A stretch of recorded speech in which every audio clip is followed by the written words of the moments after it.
जय गुरुदेव। और दोस्तों, मेरे चैनल सिद्ध सावर मंत्र में आपका एक बार फिर से हार्दिक स्वागत है। और देखिए, आज की वीडियो में मैं आपके सामने एक बहुत ही अच्छी और सरल सुगम जो साधना है वो आपको मैं देने जा रहा हूँ। और ये साधना अमृता अप्सरा साधना है। देखिए, इंद्रदेव के दरबार में वैसे तो बहुत सी अप्सराएं नृत्य करती हैं और एक से एक दिव्य सुंदरी है, लेकिन सरल सिद्ध जो है वो अमृता अप्सरा है।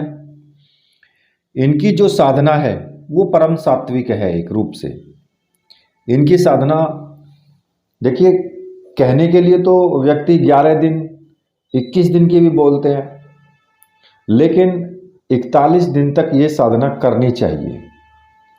41 दिन तक 51 माला का जाप कोई भी व्यक्ति किसी भी अप्सरा साधना की करता है तो 41वें दिन वो प्रत्यक्ष होती ही होती है। अब ये जो साधना है, ये साधना बहुत सरल साधना है। कोई ज़्यादा इसमें इतना बड़ा वो नहीं है कि आपके सामने तरह तरह के ऐसे कुछ विघ्न आएंगे कि भाई आप विचलित हो जाएंगे, ऐसा कुछ नहीं है। देखिए, ये साधना मैं आपको इसी वीडियो में बताने वाला हूँ, लेकिन उससे पहले मैं आपसे एक रिक्वेस्ट ज़रूर करूँगा कि देखिए, जो भी व्यक्ति सामग्री के लिए ऑर्डर करता है वो प्लीज़ जल्द से जल्द अपना ऑर्डर कर ले, क्योंकि जो लोग दीपावली में साधना करना चाहते हैं या दीपावली के आसपास जो साधना करना चाहते हैं, चाहे वो किसी भी साधना को करें, योगिनी साधना, यक्षिणी साधना, अप्सरा साधना, भैरव साधना, जो भी करना चाहे, हनुमान साधना या लक्ष्मी साधना, तो उन साधनाओं की जो सामग्री है वो जल्दी ही आपके एड्रेस पर पहुंच जाए।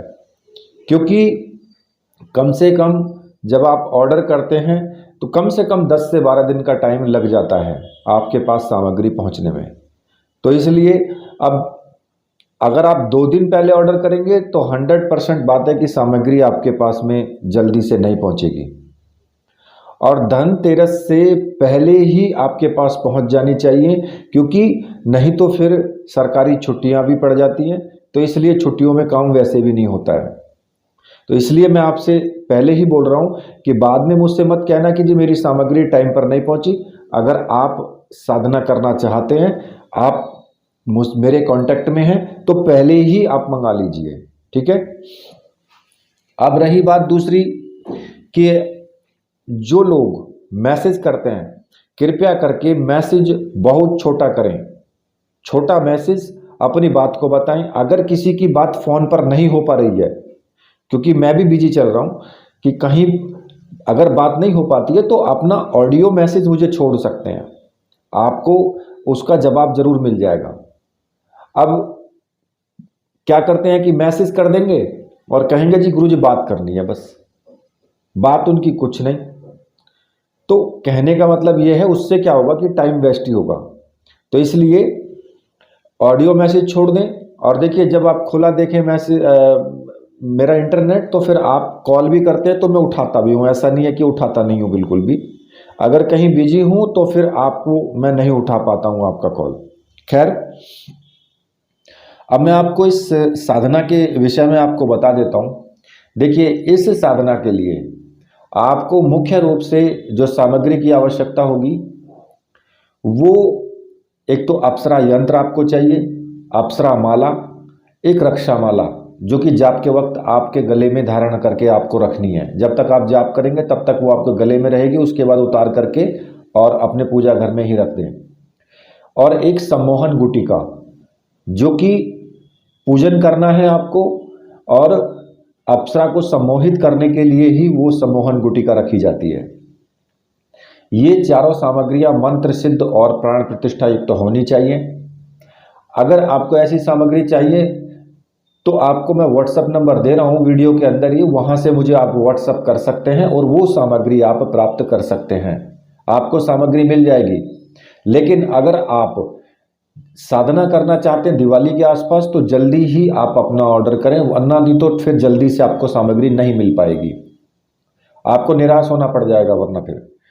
ठीक है, इसके अलावा आप सफेद रंग के वस्त्र धारण करेंगे इस साधना में।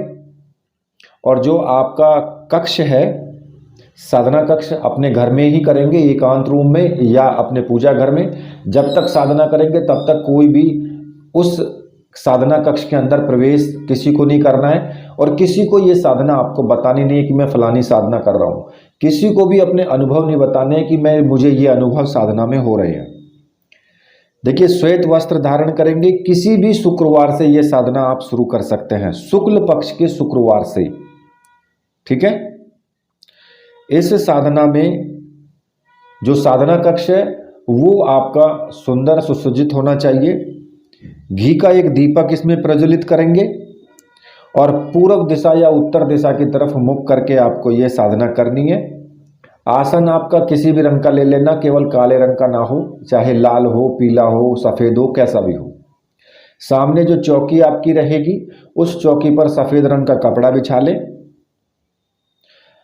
और स्नान आदि करके रात्रि में आपको साधना शुरू करनी है 9 बजे के बाद।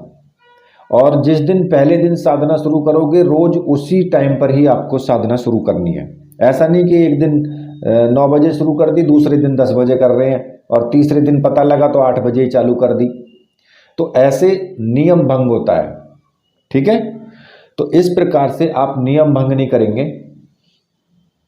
अब आपको क्या करना है कि आपके जो सामने जो चौकी रखी है उस चौकी पर भगवान गणेश का चित्र, अपने गुरु का चित्र, अगर आपके गुरु भगवान शिव हैं तो फिर आप शिव का चित्र रखेंगे। अगर आपके गुरु डॉक्टर नारायण दत्त श्रीमाली जी हैं तो आप उन्हीं का चित्र आप रखेंगे, अगर आपने उनको गुरु माना है तो। साथ में ही किसी भी सुंदर सी स्त्री का चित्र, जो कि आप इंटरनेट से आप निकलवा सकते हैं। कुछ कार्टून टाइप के ऐसे चित्र होते हैं कि बहुत सुंदर सुंदर चित्र होते हैं, तो वो निकलवा करके और फ्रेम में मढ़वा करके वो आप रख सकते हैं। ठीक है, अब आपको क्या करना है, सबसे पहले आप एक लोटे में थोड़ा सा जल रख लें और उस जल में एक फूल डुबा करके और उसको सभी दिशाओं में छिड़कते हुए ओम अपवित्र पवित्र सर्वस्थांगतोपिवा यह समृत पुंडरीकाक्षम से अभावांतर सूची है, ये मंत्र बोल करके उस वातावरण को पूरे को साफ स्वच्छ करेंगे। ठीक है, इसके बाद आपको क्या करना है, इसके बाद एक दीपक आपको प्रज्वलित करना है जो घी का होगा। अगरबत्ती धूपबत्ती जो भी आपके पास है सुगंधित वो आप जला सकते हैं। गुलाब के पुष्प रख लें, कुछ गुलाब के, गेंदा के, मतलब कि चमेली के, जो भी हों लेकिन खुशबूदार हों बस। और इसके साथ ही आप रौली रख लें या फिर कुमकुम रख लें या केसर हो तो केसर रख लें, चावल, और साथ में ही अगर कुछ भोग के लिए रखना चाहें तो रख सकते हैं, अगर ना भी रखें तो कोई दिक्कत नहीं है इसमें। ठीक है, और जो सामग्री है आपकी यंत्रमाला वगैरह वो वहीं पर ही साथ में ही आप एक साइड में रखें पहले। और उसके बाद आपको क्या करना है कि सबसे पहले आपको अपने गणेश जी महाराज जो हैं, गणेश जी का पूजन आपको करना है। क्योंकि देखिए, जब भी कोई मांगलिक कार्य किया जाता है या कोई साधना की जाए तो सबसे पहले गणेश भगवान की पूजा की जाती है। विघ्न विनाशक हैं और पूजनीय है सर्वप्रथम। तो आपको हाथ जोड़ करके सबसे पहले आपको बोलना है वक्रतुंडाय महाकाय सूर्यकोटि संप्रभम निर्विघ्नं कुरु मे देव सर्व कार्येषु सर्वदा, ये बोल करके और गणेश भगवान का आपको पूजन करना है। ऐसे आप पूजन कर सकते हैं, या तो ओम गणेशाय नमः बोल करके आप उनको टीका लगाएं, ओम गणेशाय नमः पुष्प समर्पित कर दें, इसी प्रकार से चावल समर्पित कर दें, धूप दीप समर्पित कर दें। ठीक है, और भगवान श्री गणेश से हाथ जोड़ करके मानसिक रूप से आप प्रार्थना करें कि मैं ये साधना कर रहा हूँ और इस साधना में जो भी विघ्न है, हे विघ्नहर्ता, आप उन सब विघ्नों को हरें और मेरी साधना जल्द से जल्द सफल हो। और मुझे आशीर्वाद दें। इसके बाद क्या करना है, आपको अपने गुरु का पूजन करना है, जो भी आपके गुरु हैं। इसी प्रकार से आपको गुरु का पूजन करना है। जो आपका गुरु मंत्र है उसको बोलते हुए आपको टीका भी लगाना है, धूप दीप दिखाना है, चावल और पुष्प वगैरह जो भी हैं वो चढ़ाने हैं। ठीक है। अब इससे पहले जब आप गणेश भगवान का पूजन कर लेंगे तो गणेश भगवान के एक मंत्र का जरूर उच्चारण करेंगे, जो कि उनको सबसे प्रिय मंत्र है, वक्रतुंडाय हुम। इस मंत्र का एक माला का जाप जरूर कर लें, और वो रुद्राक्ष की माला से ही आप कर सकते हैं। ठीक है। इसी प्रकार से जब आप गुरु जी का पूजन कर लेंगे तो आपको हाथ जोड़ करके गुरु जी की वंदना करनी है। गुरुर ब्रह्मा गुरुर विष्णु गुरुर्देवो महेश्वरा गुरु साक्षात पार ब्रह्म तस्मै श्री गुरुवे नमः। ये मंत्र बोल करके हाथ जोड़ करके गुरु जी से मन ही मन आज्ञा लेनी है कि गुरुदेव मैं ये अप्सरा साधना करने जा रहा हूँ, इस साधना में मुझे पूर्ण सफलता मिले, मुझे आप आशीर्वाद दीजिए और मुझे आज्ञा प्रदान करें। और मानसिक रूप से आज्ञा लेकर के फिर आप गुरु मंत्र का एक माला का जाप जरूर करें, और वो आपके जो भी गुरु मंत्र है उसी का करें। अगर भगवान शिव को गुरु माना है तो आप भगवान शिव का ओम नमः शिवाय मंत्र का आपको जाप करना है, वो एक माला का जाप आप कर लें जरूर। ठीक है। क्योंकि ये साधनाएं भगवान शिव को गुरु मान करके की जा सकती हैं, कोई दिक्कत नहीं है।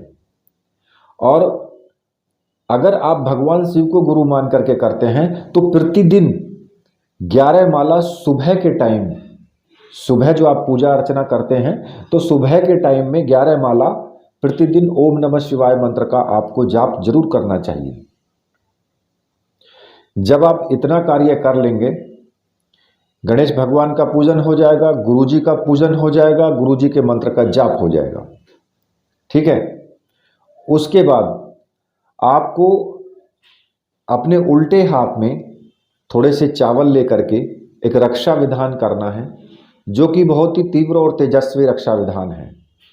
सीधे हाथ से चावल उठा उठा करके सभी दिशाओं में फेंकते हुए आपको मंत्र बोलना है, ओम ऐशर्पंतु ये भूता है भूमि संसिता, ये भूता है विघ्न कर्तास्ते नश्यंतु शिवाज्ञा, अक्रमणांतु भूतानि पिशाच सर्वतो दिशम सर्वेषां विरोधेन पूजा कर्म समारंभे। इस मंत्र को बोलते हुए सभी दिशाओं में चारों तरफ चावल आप फेंक देंगे, तो ये आपका एक रक्षा विधान हो जाएगा। इस जहाँ तक आपके चावल फेंक जाएंगे वहाँ तक कोई भी नेगेटिव ऊर्जा आपकी पूजा घर में या पूजा के स्थान में नहीं आ सकती है, जिससे कि आपको कोई दिक्कत हो। ठीक है। इसके बाद आप क्या करेंगे कि जो गुटिका है, गुटिका को रख करके और आपको पूजन करना है। जो सम्मोहन गुटिका है, एक तरीके से उनको भैरव स्वरूप मान करके और उनका पूजन करना है, और उनसे प्रार्थना करनी है कि हे परम तेजस्वी गुटिका, आप अप्सरा को सम्मोहित करें, जिससे कि अप्सरा मेरे पास आए, मुझे दर्शन दे और मेरी जो भी मनोकामनाएं हैं उन सभी मनोकामनाओं को पूर्ण करे। और आपको उस गुटिका का पूजन करना है उसी प्रकार से जैसे आपने गुरु पूजन किया है, धूप से दीप से, जैसे भी आप करें, पंचोपचार जो बोलते हैं, धूप दीप पुष्प कुमकुम और अक्षत चढ़ा करके, उसी प्रकार से आपको गुटिका का पूजन करना है। और आपको भैरव मंत्र की एक माला का जाप आपको जरूर करना है। वो मंत्र मैं आपको बता देता हूँ। ओम रीम बटुकाय आप उद्धारणाय कुरु कुरु बटुकाय रीम ओम। इस मंत्र का आपको एक माला का जाप करना है और मानसिक रूप से भैरव जी से हाथ जोड़ करके प्रार्थना करनी है कि हे भैरवनाथ, हे बटुकेश्वर, मैं ये साधना करने जा रहा हूँ, अप्सरा साधना, और इस साधना में जो भी विघ्न आए या मेरे ऊपर कोई विपत्ति आए तो उन सभी विपत्तियों से आप मेरी रक्षा करें।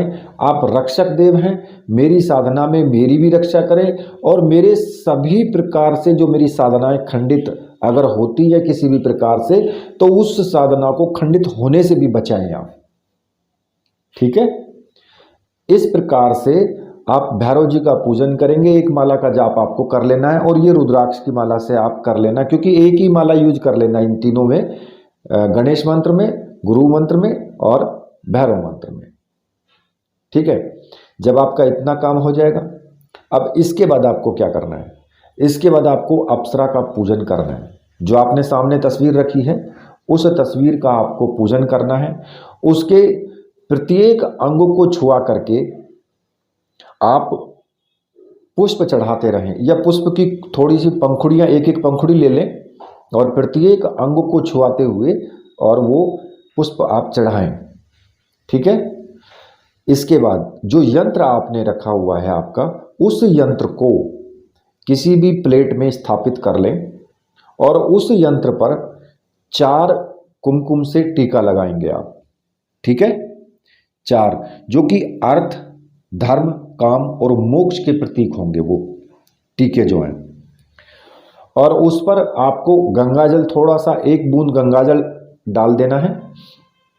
इसके साथ ही पुष्प से, चावल से, धूप दीप से उसका पूजन करना है।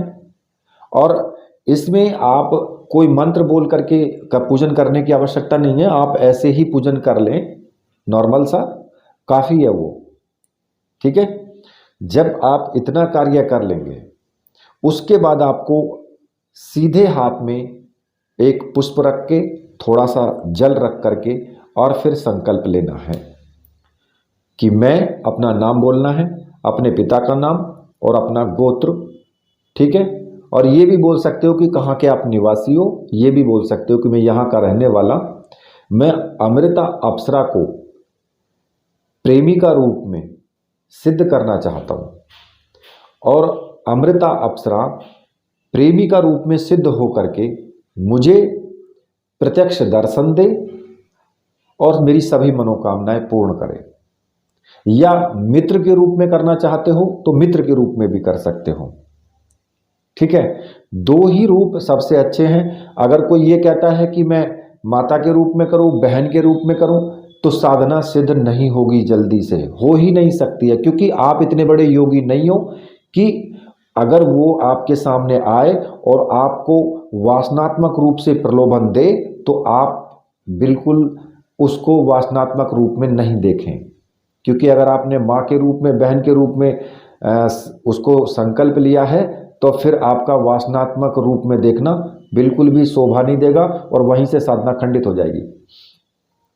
तो इसलिए प्रेमी का रूप में आप इसको कर सकते हैं। अब रही पत्नी रूप की बात, पत्नी रूप में भी कर सकते हैं, लेकिन वो लोग कर सकते हैं जिनकी या तो पत्नी ही नहीं है, या फिर वो योगी हैं, या फिर वो साधु सन्यासी हैं कि उनको पत्नी या बच्चों से कोई लेना देना नहीं है, तो वो पत्नी रूप में भी इस साधना को कर सकते हैं। खैर, जो मैंने बताया है आप उतना करें और संकल्प जब आप ले लें तो उस जल को जमीन पर छोड़ दें। और संकल्प आपको पहले दिन ही लेना है, बस एक ही बार, रोज रोज संकल्प नहीं लिया जाता।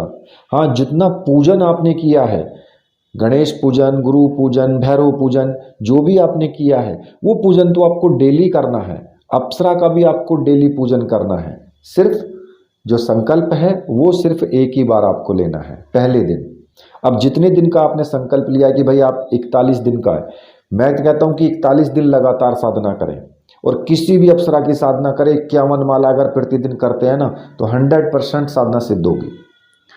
ठीक है, अगर आप इतना नहीं कर सकते हैं तो भाई 5 माला से लेकर के 21 माला, 31 माला, 11 माला, जो भी आपके मन में आए वो आप करो। लेकिन जितनी माला आप पहले दिन कर लो उतनी ही माला फिर आपको डेली करनी है, कम ज़्यादा बिल्कुल नहीं करनी है। क्योंकि एक नियम होना चाहिए, जो शुरुआत से नियम चला है उसी नियम से आपको साधना आगे बढ़ानी है। ऐसा नहीं कि पहले दिन 10 माला कर ली, उठा के दूसरे दिन 15 माला कर दी, ये गलत है। ठीक है, अब इसमें आपको क्या करना होगा, जो रक्षा माला है उसको अपने गले में आपको धारण कर लेना है और जो आपकी माला है, जाप की माला, उस माला का आप पूजन कर लें। पुष्प से, धूप दीप से आप उसका पूजन करें और उससे हाथ जोड़ करके प्रार्थना करें कि बीच में आप ना टूटें और मुझे धोखा ना दें। आप मेरी माला हैं, मेरी माला से ही साधना सिद्ध होगी। इसलिए मेरा आपसे निवेदन है कि आप भले ही आपको अगर टूटना है तो फिर साधना पूरी होने के बाद ही टूटे, उससे पहले ना टूटे। तो इस प्रकार से माला से आपको प्रार्थना करनी है और फिर उसके बाद में आपको मंत्र का जाप शुरू कर देना है। अब जो मैं आपको मंत्र बता रहा हूं उस मंत्र का आपको जाप शुरू करना है। ओम हुम हुम जन तप अमृता हुम हुम, इस मंत्र का आपको जाप करना। मेरे विचार से 51 माला कर सकते हैं, 2-2.5 घंटा लगेगा, 51 माला पूरी हो जाएगी। लेकिन लगातार 41 दिन तक आपको साधना करनी है ये, ठीक है। अब 41वें दिन जो अप्सरा है उससे पूर्व ही अप्सरा आपको दर्शन दे देगी। ऐसा भी हो सकता है, ये जरूरी नहीं है कि 41वें दिन ही वो दर्शन दे, आपको 21वें दिन भी दर्शन दे सकती है। तो इसलिए ये चीज ना करें। हालांकि आप वचन ले सकते हैं, उस टाइम पर आप वचन ले सकते हैं कि भाई आप प्रेमी का रूप में आप मुझे सिद्ध हुई हैं और जो मैं आपको कहूं जब मैं बुलाऊं आपको वैसा ही करना होगा और बिल्कुल भी आप ना नुकर नहीं करेंगी। और ये वचन आपको तब लेना है जब आपको लगे कि कोई स्त्री आपके घुटने से घुटना सटा करके कंधे पे सर रख करके बैठी हुई है और वो आपसे कहे कि मैं आपको सिद्ध हो चुकी हूं, बताइए आपको क्या करना है। जब आप उनसे वचन ले सकते हैं तो अब उनको क्या करना है कि आप अगर आपके पास में माला है 2 गुलाब की तो ठीक है, अगर नहीं है तो कोई दिक्कत नहीं है। आप उनको थोड़ा सा इत्र की शीशी जो भी आपके पास रखी हो और थोड़े से गुलाब के पुष्प जो बच जाते हैं, वो गुलाब के पुष्प आप उनको भेंट कर दें, ठीक है। और उनको भेंट कर करके और फिर उनसे आप वचन ले लें। इतना ही काफी है, जरूरी नहीं है कि माला ही गले में पहनाई जाएगी, क्योंकि माला तो उस वक्त पहन चुकी है वो जब आपने संकल्प ले लिया है। क्योंकि ये सब शक्तियां संकल्प पर काम करती हैं, ना कि आपके माला पहनाने पर, ठीक है।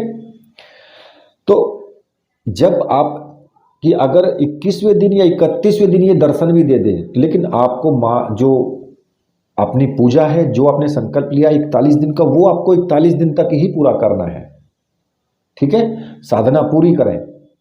इसके बाद अगर आपको अप्सरा साधना में बीच में किसी भी प्रकार के कोई विघ्न आते हैं, जैसे कि हालांकि ऐसे विघ्न तो आते ही नहीं है। सबसे पहले आपको कैसे विघ्न आते हैं इसमें कि आपको लगेगा कि कोई कमरे में आया है, कोई हवासी कमरे में आ गई है, कोई आगे खड़ा है, कोई पीछे खड़ा हुआ है, या फिर किसी ने मुझको छू लिया है, या फिर कोई बात कर रहा तो वो बातें मेरे कानों में आ रही हैं, या फिर कोई सुगंध सी आ रही है, या फिर दूर कहीं पायलों की छन छन छन छन आवाज आ रही है और धीरे धीरे धीरे धीरे वो फिर पास आने लगती है। धीरे धीरे आपका दिन जो है साधना के चलते रहेंगे तो वो आपके और नजदीक आती रहेगी। और कभी कभी ऐसा लगे कोई सुंदर सी स्त्री एकदम से कमरे के अंदर आ गई है। जब आप साधना करके और सोने के लिए जाएंगे तब भी आपको ऐसा लग सकता है कि कोई मेरे पास आकर के लेट गया है, कोई स्त्री मुझे हाथ पकड़ रही है, कोई स्त्री मेरे को छू रही है, या फिर कोई ऐसा भी लग सकता है कोई आपकी टांग पकड़ के खींच रहा है। तो इसमें डरने वाली बात नहीं है। तो इस प्रकार के आपके सामने आ सकते हैं विघ्न। दूसरा, जो कि आप साधना में अगर साधना में हैं तो आपके सामने जो स्वप्न आएंगे उन स्वप्नों में भी आपको ऐसा लग सकता है कि मैं किसी ने शरीर मेरा दबा लिया है, या अब मैं कहीं पहाड़ से गिर रहा हूं। शुरुआत में अच्छे सीन आएंगे, अच्छे मतलब आपको अनुभव आएंगे, बीच में आपको भयानक भी आ सकते हैं थोड़ा सा। तो विचलित होने वाली कोई बात नहीं है, होगा कुछ नहीं, ठीक है। उसके बाद जब भयानक खत्म हो जाएंगे तो फिर आपको बहुत सुंदर सुंदर बगीचों के, बहुत सुंदर सुंदर ऐसी चीजों के दर्शन होंगे जो कि आपको वो हाथ पकड़ करके घुमाती रहेगी। इस प्रकार से आपके साधना में ये विघ्न या फिर ये अनुभव आ सकते हैं। और इन अनुभवों को शेयर नहीं करना है किसी से भी जब तक साधना पूर्ण ना हो जाए। कुछ नहीं बताना है किसी को भी, मैं क्या कर रहा हूं क्या नहीं कर रहा हूं, चाहे वो पत्नी है, भाई है, बेटा है, कोई भी सही। अब इसके बाद आप जो साधना में जो आपने पालन नियम करने हैं उन नियमों में ब्रह्मचर्य व्रत का पालन सबसे पहले है।